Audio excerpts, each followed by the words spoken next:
My parents drained my college fund to save my brother again and demanded I pay for Rehab Reddit stories.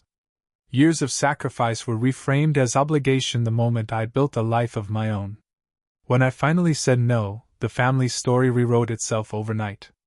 Hi, I'm Kaiser, 32, and my parents taught me two things growing up. Dustin, my older brother, was the sun. I existed somewhere between a shadow and a spare part.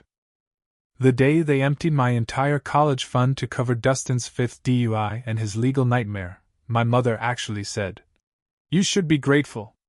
Family sacrifices for each other." And she meant me sacrificing. Not him. Never him. But I'm getting ahead of myself.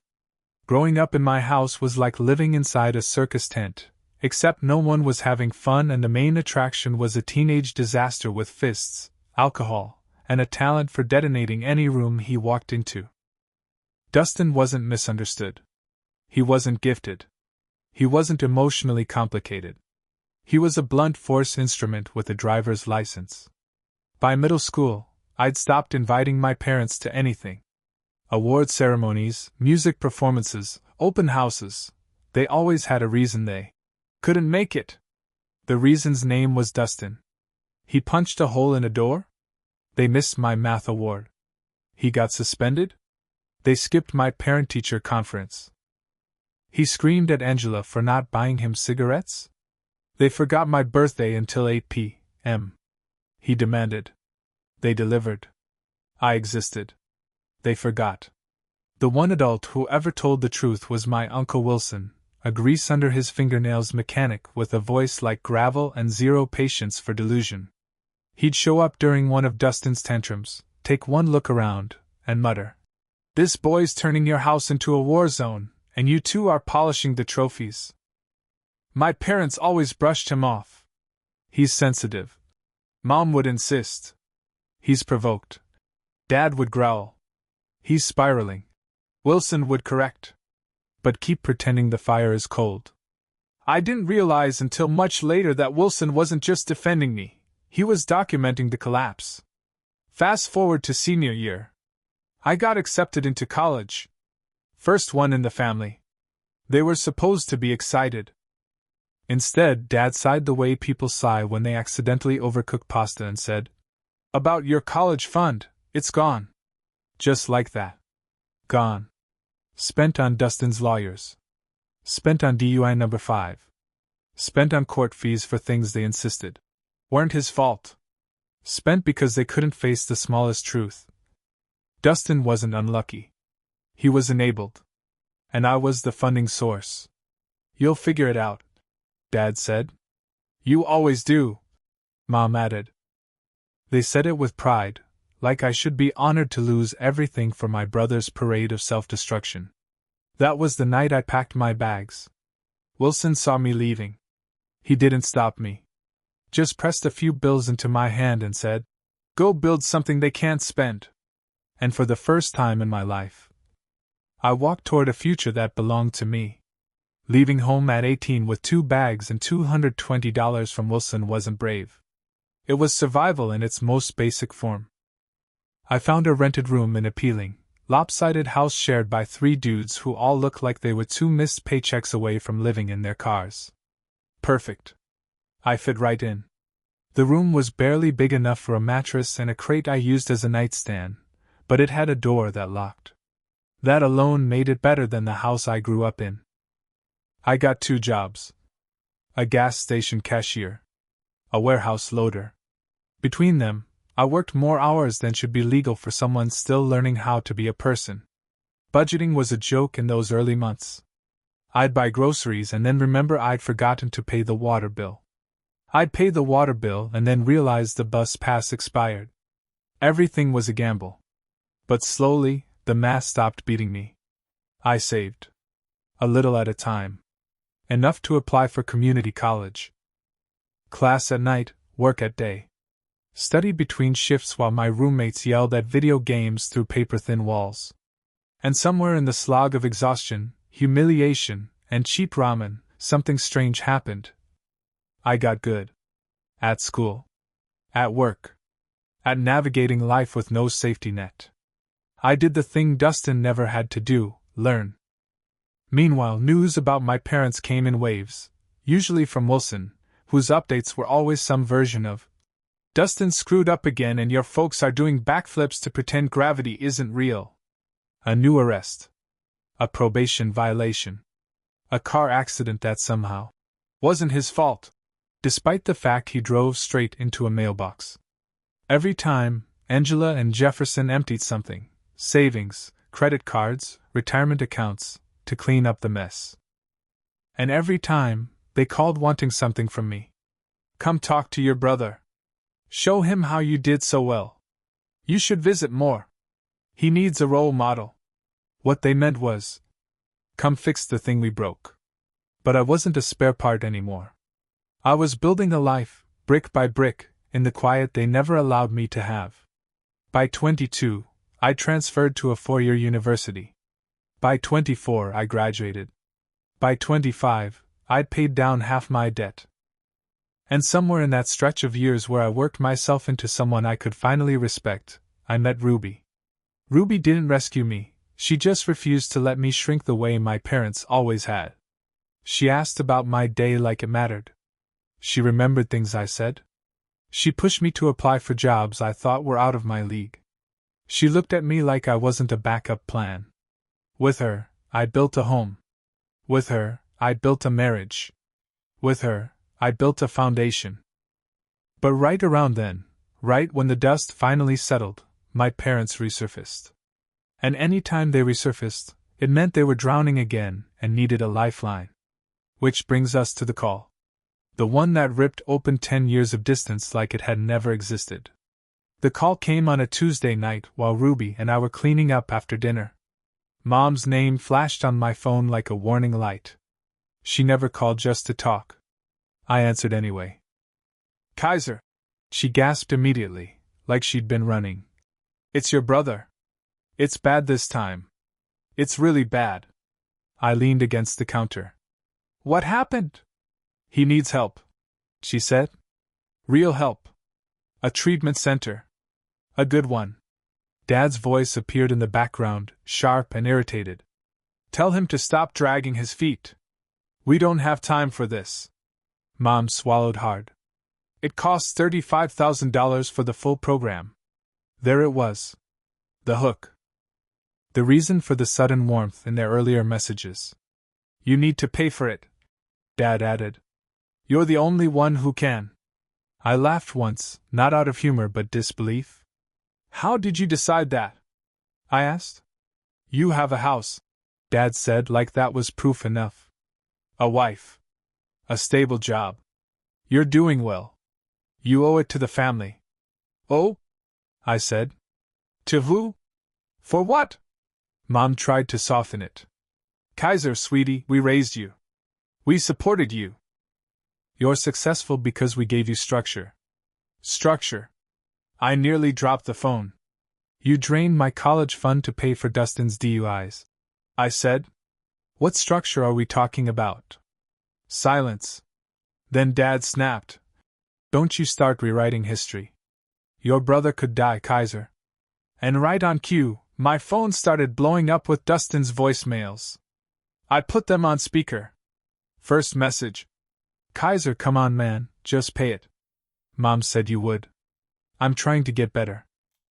Second message. "You think you're better than me? You're not. You just got lucky." Third message. "If nobody helps me, I'll do something stupid. Is that what you want?" Typical Dustin. Begging, blaming, threatening. A full emotional buffet. I turned the phone back to my parents. "I'm not paying for rehab," I said. Mom let out a wounded gasp. Dad growled. "You selfish little, after everything we did for you." "What exactly did you do for me?" I asked. "Name one thing." Mom faltered. Dad breathed hard through his nose. Then he said it. "If you don't help your brother, don't bother calling yourself part of this family anymore." I didn't hesitate. "You made that decision years ago." And I hung up. That was the moment everything broke. The moment the past stopped being a place they could drag me back into. But it wasn't the end. The real explosion? The fallout afterward? That was still coming. By the next morning, my phone looked like a crime scene. 39 missed calls. 17 voicemails. A wall of text from numbers I didn't recognize. Apparently my parents had activated the family siren network. Cousins, aunts, uncles, people who hadn't spoken to me in a decade suddenly had opinions. They all said the same thing, just with different levels of self-righteousness. Your brother is dying. Your parents sacrificed so much. Money shouldn't matter in a crisis. You're abandoning your family. 35,000 isn't that much for someone like you. Someone like me. That one got me. The same people who watched my parents erase me for 18 years, now wanted to lecture me about obligation. Ruby glanced over my shoulder as I scrolled. You going to play whack-a-mole with every relative in your phone? She asked. No, I said. I'm going to send one message. I sat down at my desk and wrote a single email addressed to every person who'd come out of the woodwork to judge me. I listed everything. Every DUI. Every arrest. Every court bill my parents paid. Every lie they told to protect Dustin. My college fund emptied without warning. The years I worked 2 jobs to survive. The times they forgot birthdays, graduations, achievements. How they never once asked what I needed. How they only called now because I had something they wanted. It wasn't emotional. It wasn't dramatic. Just facts. Undeniable. And I ended with one line. If you believe Dustin deserves help so much, the rehab costs $35,000. There are 15 of you. That's $2,333 each. Pay it yourselves. I hit send. Then I blocked all of them. Within minutes, my inbox went silent, beautifully silent. Not one relative volunteered to contribute. Not one. It's easy to demand generosity from someone else's bank account. It's a lot harder when the bill lands in your own lap. Later that afternoon, Ruby handed me a mug of tea. You good? She asked. I think so. You don't look shaken. I'm not, I said. Just done. That night, we sat on the couch in total quiet. No phone buzzing. No emotional blackmail. No family chaos spilling into the room. For the first time in years, the noise was gone. But the calm didn't last long. Not with the way Dustin lived. When the storm finally hit, it didn't come from my parents. It came from a number I'd never seen before. A number that changed everything. The number came in on a Saturday morning. Unknown. Local area code. I almost ignored it, until Ruby looked at the screen and said, If you don't answer it, you'll spend all day wondering. So I picked up. Is this Kaiser Turner? The voice asked. Yeah. Who's calling? This is Officer Harris with County Services. I'm calling about your brother Dustin. My stomach didn't drop. It settled. Heavy. Predictable. What happened? I asked. The officer didn't circle around it. Your brother was found unresponsive early this morning. Paramedics attempted intervention, but he passed before they could stabilize him. The words hung there, not sharp, not surprising, just final. He kept talking, describing procedure, timelines, contacts, arrangements. I don't remember most of it. I only remember how calm I felt. Not cold. Not relieved. Just steady. When I hung up, Ruby was watching me. Kaiser? Dustin's gone, I said. Overdose. She didn't pepper me with questions or rush to hug me. She just stepped closer, put a hand on my back, and waited for whatever came next. It turned out, whatever came next, was nothing. No explosion of grief. No guilt. No shaking hands or dramatic collapse. The truth was simple. Dustin had been dying for years. This was just the first time it stuck. An hour later, my phone buzzed again, this time from a number I did recognize. A distant cousin? He didn't bother with condolences. The funeral is on Thursday, he said. Your parents expect you to be there. Are they okay? I asked. He let out a humorless laugh. They're blaming everyone but themselves. You're at the top of the list. Of course I was. The cousin hesitated. You coming? No. You sure? He asked. People will talk. People have always talked, I said. It never changed anything. I hung up. Ruby didn't try to sway me one way or the other. She just said, So what do you want to do today? I didn't need to think. Let's go hiking. She smiled. Thought you'd say that. We packed water and granola bars, drove an hour out to a trailhead, and climbed in absolute quiet. The air was clean. The path steady. The world uncomplicated in a way my family never was. Halfway up the ridge, Ruby stopped and turned to me. You okay? I think so, I said. I think this is exactly where I need to be. And that was the truth, not poetic, not symbolic, just real. I didn't need a funeral to say goodbye to someone who'd never really been a brother to me. I didn't need to stand in a room full of relatives pretending Dustin died a tragic hero instead of a man raised on denial and unpaid consequences. I needed air. I needed quiet. I needed distance. I got all three on that mountain. But my parents? They weren't done. Not even close. My parents didn't call the day of the funeral. Or the day after. Or the week after. Which was suspicious, because silence was not their natural state. Denial? Yes. Selective memory? Absolutely. But silence? Silence meant they were recalibrating the narrative. And sure enough, 2 weeks later, the narrative arrived in my mailbox. An envelope with my mother's handwriting. Ruby found it first and held it between two fingers like it might leak poison. You want me to trash it? No, I said. Let's see what world they're living in now.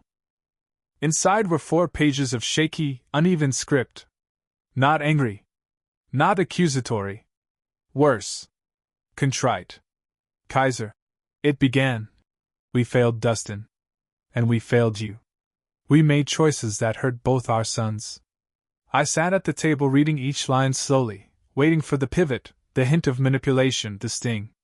It didn't come. We didn't understand the damage we were doing. We thought we were protecting him. We were blind. We don't expect forgiveness. But we hope someday you'll understand that we tried. Ruby watched my face carefully. Well? She asked. How do you feel? I set the letter down. Nothing, I said honestly. Just distance. She nodded.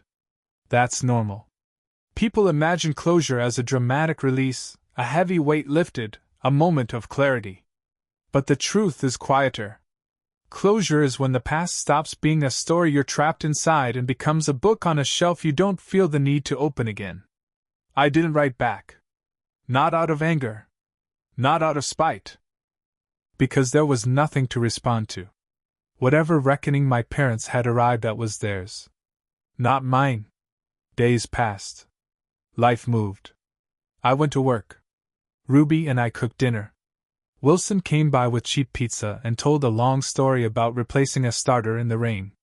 It felt like normal life, simple, steady, quiet. Then, one evening as Ruby and I were watching the sun set from the porch, she asked, Do you think they'll try to pull you back in? I shook my head. No, I said. Their world finally collapsed, Ruby. And I'm not part of the wreckage. But I was wrong. Because a week later, the phone rang again. And this time, it wasn't my parents. The call came from a number I didn't recognize. Local area code, not blocked, not one of the burner numbers Angela and Jefferson had used after I blocked them. Ruby glanced over when my phone buzzed. You gonna answer? Yeah, I said, though something in my gut tightened. Let's see who it is this time. I picked up. Hello? A woman's voice answered, unfamiliar, tired, professional. Hi, is this Kaiser Turner? Yes. This is Detective Marin with the County Sheriff's Department. I'd like to ask you a few questions regarding your parents. I blinked. My parents? Ruby straightened in her chair, already reading my expression. Yes, the detective continued. Are you available to speak now? Sure, I said slowly. What's going on? She sighed, not dramatically, but in that seasoned, here we go again way of someone who delivered too many unpleasant updates in their career. There have been several incidents involving your parents over the past 2 weeks. Incidents? I repeated. What kind? She flipped a page. I heard it over the phone. Disturbing the peace. Trespassing. Disorderly conduct. Multiple welfare checks requested by neighbors. Ruby's eyes widened. Marin continued. We're also aware of the recent death in your family. Sometimes grief. No, I cut in. This isn't grief. This is them. The detective paused. I gathered as much from speaking with your uncle, Wilson. At that, my stomach sank. Wilson talked to you? Yes. He's been called multiple times when your parents refused to answer the door or caused disturbances. He told us you've been estranged for years and suggested we contact you only for factual confirmation. That sounded like Wilson. Honest, blunt, unwilling to let anyone rewrite anything. What exactly are they doing? I asked. The detective flipped another page. Your parents have been insisting that you are responsible for your brother's death. I went still. Ruby whispered, What? Marin continued. They've been telling neighbors, extended family, and responding officers that you refused to pay for Dustin's treatment and abandoned him. They've attempted to file a complaint with our department twice, though there is no legal basis for it. I exhaled once. Of course. Of course they found a way to turn their grief into blame. Detective, I said, I had nothing to do with Dustin's choices, let alone his death. I'm aware, she said. Your uncle provided thorough documentation. But we needed to hear it from you directly. Ruby touched my arm, gentle, grounding. Is there something you need from me? I asked. Well, Marin said carefully, there is one concern. Your parents attempted to drive to your listed home address last night. My chest tightened. What? It appears they were stopped by officers before they reached your street. They were agitated and shouting about confronting you, but ultimately left after being warned. We cannot prevent them from traveling unless you seek a protective order. A protective order. Against my own parents. Just hearing the words made something old and tired inside me finally settle. Detective, I said slowly, do you think they're a threat? There was no hesitation in her reply. I think they're unstable, grieving in unhealthy ways, and looking for someone to blame. You should take precautions. I nodded, though she couldn't see it. Thank you for letting me know. Before hanging up, she added, for what it's worth, your uncle cares about you.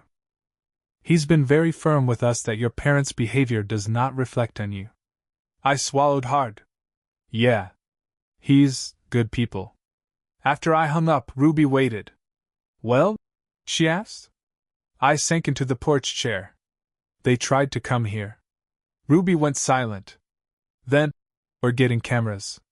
I exhaled a shaky laugh. Already on it. And you're filing for the protective order. Yeah, I said. I am. For a long moment, we just sat there, the evening breeze moving past us, the sun dipping below the trees. Finally, Ruby spoke. You did nothing wrong. I know. Do you believe it? I thought about it.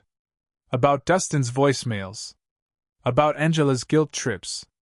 About Jefferson's accusations. About the lifelong script that said everything was my responsibility. Then I looked at my house. My life. Ruby. The quiet I built myself. Yes, I said. I do. But that wasn't the whole truth. Because deep down, I suspected this wasn't the last time my parents would show up in the story. I filed for the protective order the next morning.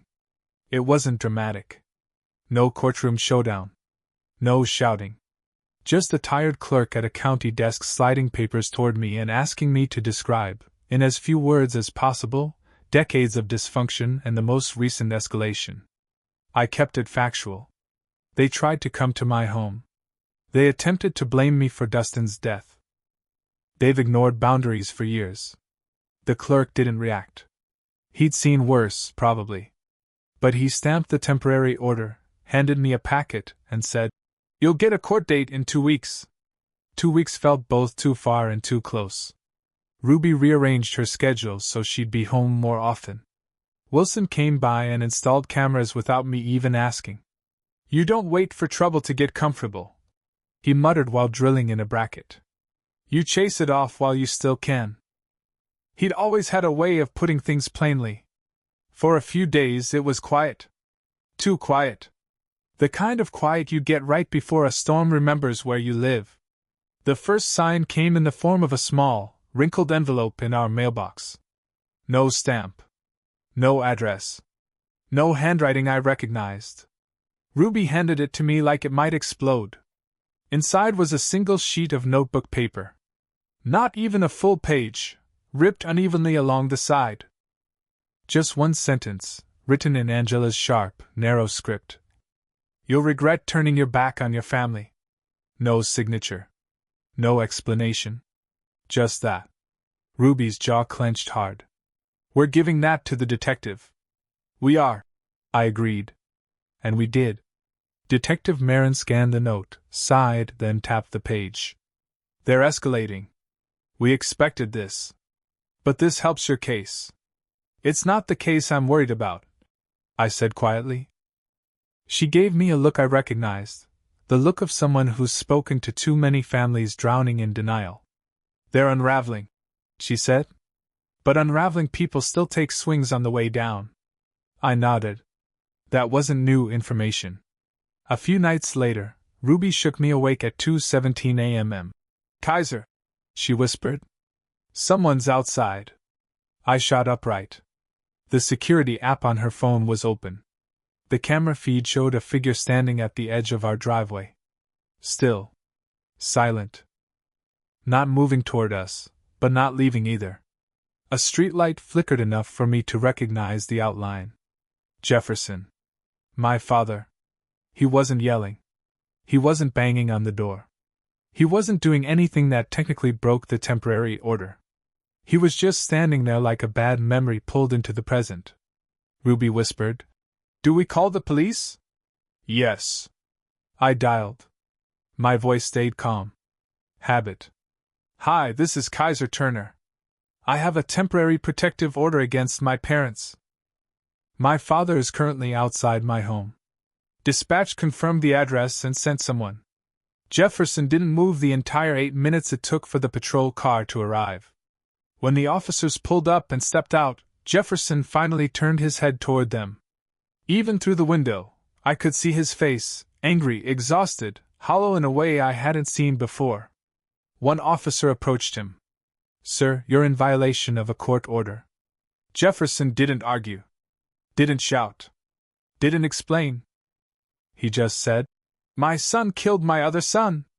And then he let them cuff him without resistance. I didn't hear the rest. Ruby pulled the curtains closed, wrapped a blanket around my shoulders, and held me while I stared at the floor. Because there it was. The thing I'd known was coming. The accusation they'd been nursing quietly. The rewrite of reality they were already spreading. To them, Dustin wasn't dead because of addiction. Or choices. Or the years they spent shielding him from consequences. He was dead because of me. The officers left. Jefferson was taken in. Ruby spoke first. "You know none of what he said is real." "I know," I said. "But knowing and hearing are different animals." I looked at the blank wall across from me and realized something. This wasn't the aftermath. This was the middle. The unraveling wasn't over. And my parents were just getting started. Jefferson was released the next morning. Not because anyone thought he was innocent, but because that's how the system works with first-time violations. He got a stern warning, a court date, and a stack of paperwork he probably wouldn't read. By noon, Angela called from an unknown number. Ruby saw the phone buzz. I saw the area code. Neither of us moved. The call went to voicemail. Then another. And another. When the third voicemail notification popped up, Ruby reached over and slid the phone out of my hand. You don't need to hear whatever that is, she said. I do, I replied. I'd rather know the shape of the fire than pretend there isn't smoke. She hesitated, then hit play on speaker. Angela's voice came through instantly, shaky, breathless, frantic. Kaiser, I don't know what's happening to your father. He didn't sleep last night. He keeps saying Dustin is talking to him. You need to come talk to him. Please. He's not well. Ruby's eyes widened. But Angela wasn't finished. You have to understand he didn't mean to scare you. He just wanted to see you. You look at him like he's a monster now, and it's tearing him apart. You're tearing him apart. There it was. The pivot from concern to blame. Always the same choreography. The voicemail ended abruptly, like she'd been cut off by her own panic. Ruby exhaled slowly. She wants you back in the cycle. Of course she does. What are you going to do? I looked out the window at the quiet street. The normalcy that my parents had never managed to maintain. The life Ruby and I fought tooth and bone to build. I'm going to court, I said. And then I'm going to therapy. Ruby softened. Therapy? I think I'm finally ready to stop surviving and start repairing. She moved closer, resting her head on my shoulder. I'm proud of you. It should have felt good. It did. But something else started simmering under the surface. Not fear. Not guilt. Resolve. I wasn't going to face my parents again. Not in person. Not in negotiation. Not in the role they kept trying to shove me back into. But I was going to face the version of myself they created. And that required telling the truth, to the court, to Ruby, and to myself, about exactly how far their denial had gone. 2 days later, I walked into the small county courtroom. Jefferson was already there. I didn't recognize him at first. He'd aged 10 years in 2 weeks. Eyes sunken. Jaw clenched so tight the muscles twitched. Hands shaking slightly at his sides. Angela sat beside him, whispering rapidly, like she was coaching him before a performance. He didn't look at her. He didn't look at anything. When he finally lifted his head and saw me across the room, something flickered in his expression. Not anger. Not guilt. Something empty. The judge came in. Everyone stood. Everyone sat. The hearing started. My parents' attorney, yes, they somehow scraped enough money to hire one, argued that Jefferson hadn't meant harm. That he'd simply been grieving. That he needed compassion, not restrictions. The judge wasn't impressed. Then it was my turn. The judge asked, Mr. Turner, do you wish to speak? I stood. Yes, Your Honor. My heart was beating hard enough to shake my voice, but I forced myself steady. For 30 years, I said, I lived in a house where consequences never applied to the person causing the harm. Where truth was negotiable. Where everything was someone else's fault. And where my own needs were optional at best. The courtroom was silent. My father didn't come to my house grieving. He came looking for someone to blame. He came because my entire childhood taught him I was the quiet one, the easy one, the one who wouldn't fight back. He came because he thought he could intimidate me into stepping back into a role I stopped playing years ago. I paused. He was wrong. Angela shot up from her seat. That's not fair. He's devastated. The judge slammed the gavel once. Ma'am, you will sit down or you will be removed. She sat. Jefferson didn't move at all.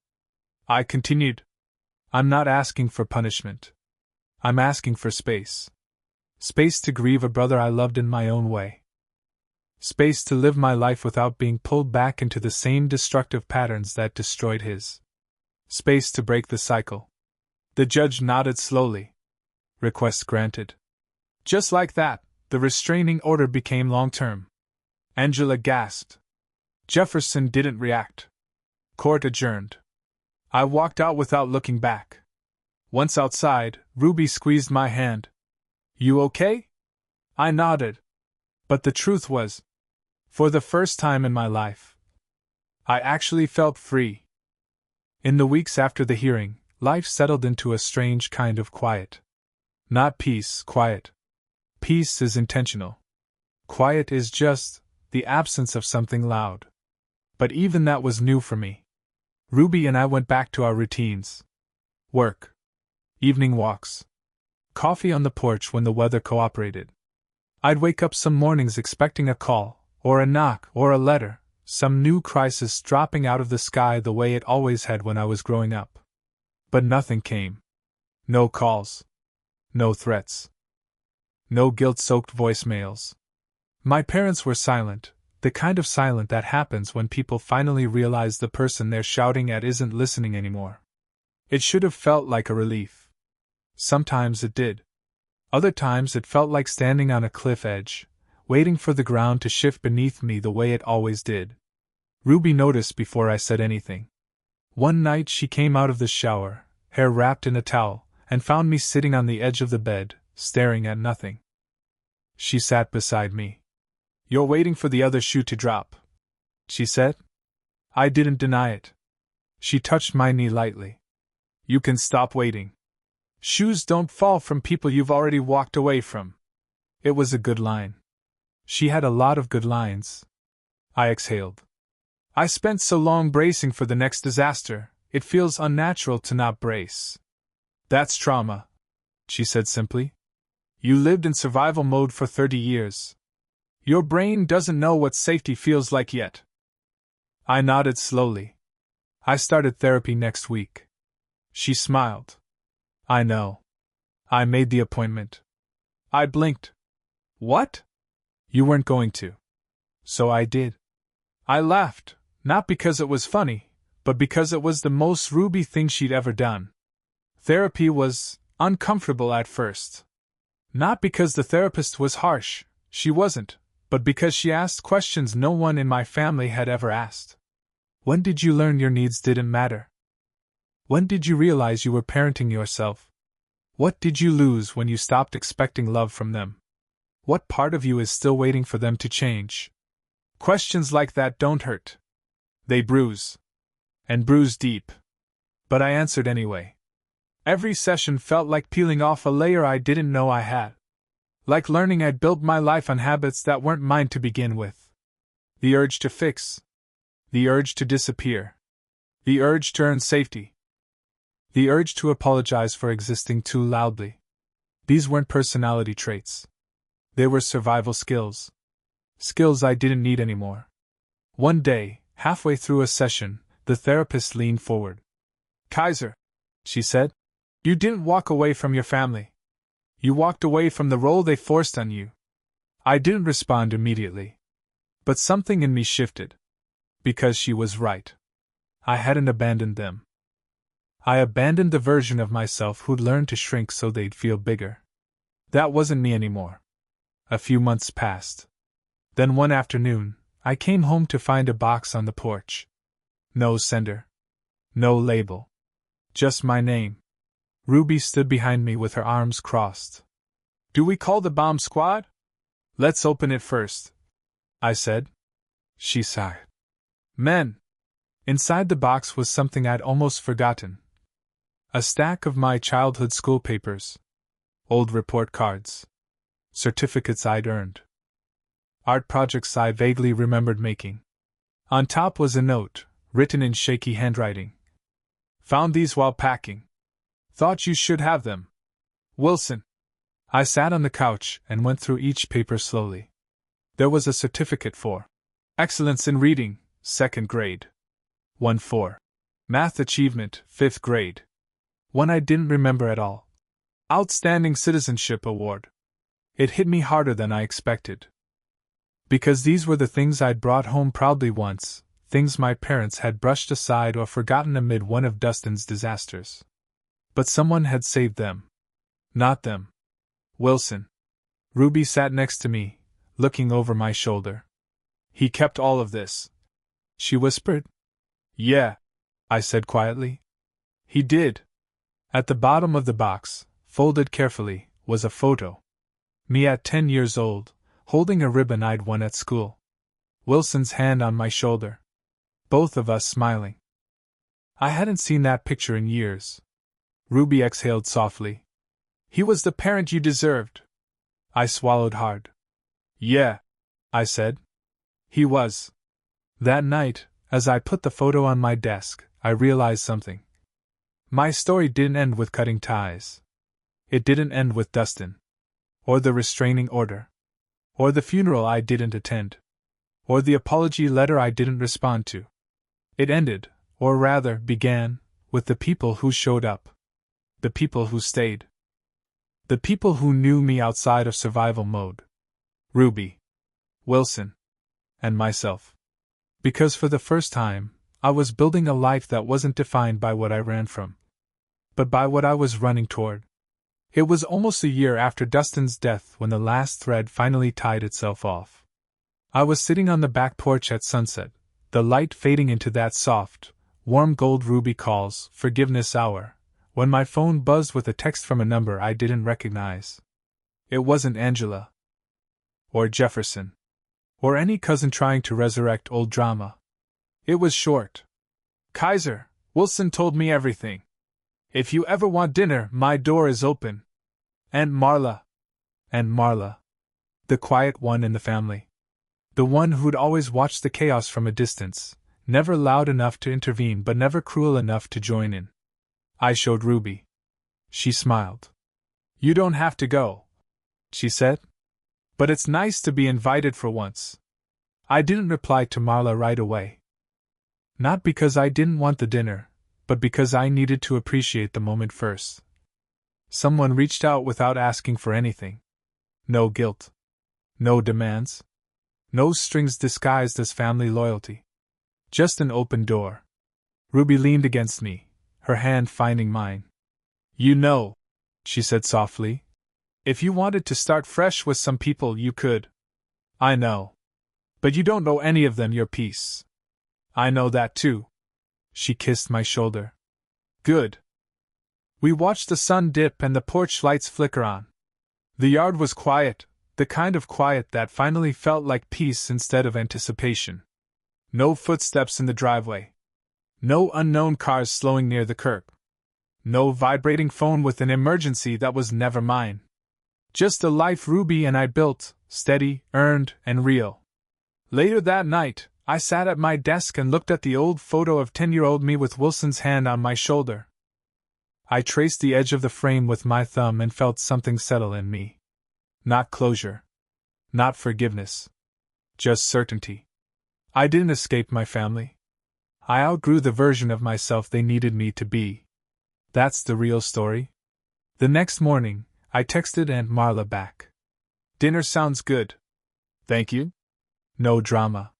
No speeches. Just a small step into a life where connection was offered, not demanded. Ruby squeezed my hand when she saw the message sent. Feels right, she said. It does. And for the first time, it wasn't survival guiding me. It was choice. My own.